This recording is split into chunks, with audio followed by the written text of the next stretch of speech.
I can't believe what a beautiful day we have. You agree? Agree. It's very beautiful today. And you know, the three of you look like you might be related. Yes, We are. We are. We are. All cousins. Well, I'm her sister, Yeah, we're and that's sisters. our I'm cousin. the sister cousin. Tighten up a little bit. And so, Tighten up. and so Y'all got where it. are we today? Where are we? We are at a day of clay. A Yes. day of clay. Yes. How'd you hear about it? Free Fall Baltimore. Okay. Yeah. And what's Free Fall Baltimore? So Free Fall Baltimore, I learned about a few years ago, where the city has free events for. Oh, look up. Oh, no, just look at me. Okay. Where the city has a bunch of different community activities for free. And you saw this one and said, I'm going to call my cousins and we're going. Yeah. Yes. Yeah, That's that's exactly how what it it happened. is. That's exactly how it happened. And you had no idea that the Tattered Hatter would be here. No. No, but I cannot wait to create my hat. Yes. And inside, there's an artist who's going to be building a life-size bust of Thurgood Marshall in real time Oh, Okay. with a really? lump of clay. Oh, wow. And so I'll take you inside after this, and as you walk through the hallway, you're going to see health information, the Okay. kind of information our communities need, Yes. so that they don't end up needing an organ transplant. That's Right. right. Yes, Okay? yes, okay. So that's what we're doing to help raise awareness around managing type 2 diabetes. Okay. And so I'm from the University of Maryland School of Public Health. Okay. And inside we have our studio, we call our Innovation and Design Studio, where we co-create solutions with the community.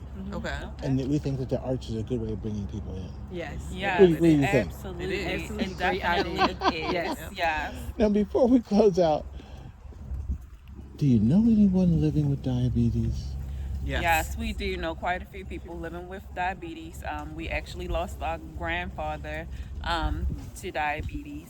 And so, yes, absolutely. And we also have an aunt that has diabetes Yeah. Yes. now. That's still living. And our whole aim here is to lift up their voices. So say something about them and their struggle and their journey that might help somebody listening to you right now. Well, what I want to say is, as far as her aunt, my mother, having diabetes, it's a real struggle, trying to figure out the foods and different things that you can eat and things like that. Constantly monitoring your insulin levels and things like that. But just investing in your health, going to the doctors, making sure you're eating right, making sure that you are exercising and then doing the things that you need to do as, we get older, hopefully starting from a young age, right? But then as we get older, I think plays a big part in our health. And you know what? You're saying things that everybody knows. Yes. And yet we still got black people having their toes and legs amputated Yes. Yeah. because of advanced diabetes. So- Because we're not obedient So, enough. so say something about motivation. Motivation. I guess the motivation would be not. I'm sorry. Obedient. There we go. The motivation would be to be obedient in how you do things throughout your life. I know a lot of times obedience is hard because a lot of times we want to do what we want to do the way we were raised. We were raised eating things like fried chicken, pork chops, different things like that. But sometimes you have to find different ways to make those things and different ways to eat. For example, if you're going to eat a pork chop, eat more broccoli, or cut the size of the pork chop in half, maybe bake it. Okay, Different things okay. like that. Suggestions. But for Okay, me, go the ahead. motivator is that since it is our mom, I don't want to have that same struggle as I'm aging and you see my grandfather, my mother's father, and now my mother, and that can be correlated with her eating the wrong things, directly correlated with that, right? Because she grew up eating all the same things that her dad ate.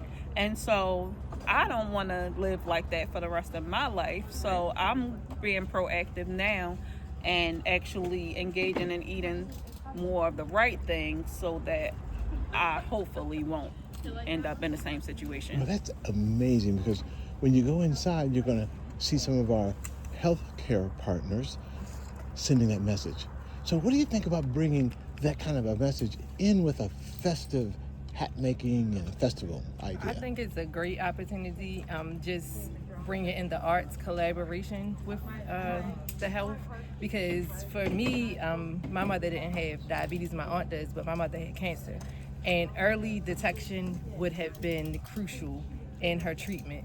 So I know a lot of us in the per se Black community, we're kind of afraid to find out what's wrong or to figure out what's wrong. So for me, early detection, going to get screened, just that is the most crucial part that I think is could motivate somebody. If you know that you're quite not feeling right, don't be afraid to go to the doctor, because I know for a lot of us it's fearful. I have a chronic illness myself, and sometimes you're afraid. You don't want to hear that something is wrong or something is going on. But if you do go to advocate for yourself and to do those things, then maybe you can catch it early before it progresses to something that you can't control.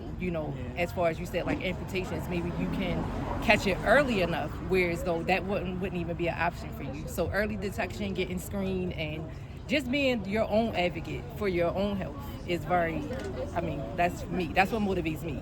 And then if I can also add, like, Black people, we love art, right? Like, that's why we're here today, right? Yes, we love we do. art. We love anything creative, right? We love those things. So having the creativity piece where people will show up and come out, and then hearing about health also can help in their personal journeys. Do you know that the three of you are amazing? We could have our own podcast that could motivate people. Yes.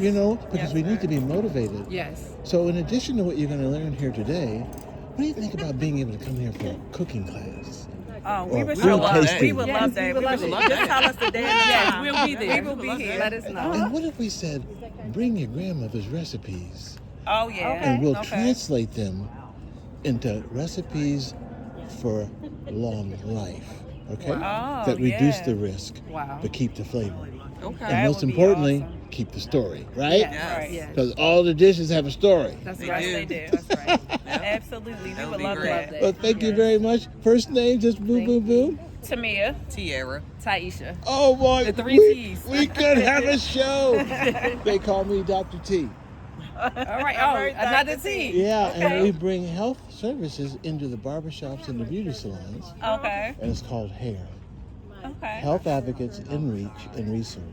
Okay. And we train the barbers and stylists to be certified diabetes care coordinators. Oh, wow. Okay. Awesome. Okay. And that way our communities can get reinforcement when they're in the chair getting their hair done. Okay. You know that Wow. works. You know Yeah, that works. definitely It works. does. Come on. We stay in the hair Come salon on. and the. No matter how much hair you have, Yes. you're going to be there all day. Come on. Yep, you are all So, day. so Yes, get your sir. hats courtesy of Judge Alex Williams and the University of Maryland School of Public Health. All right. Thank you. Thank you.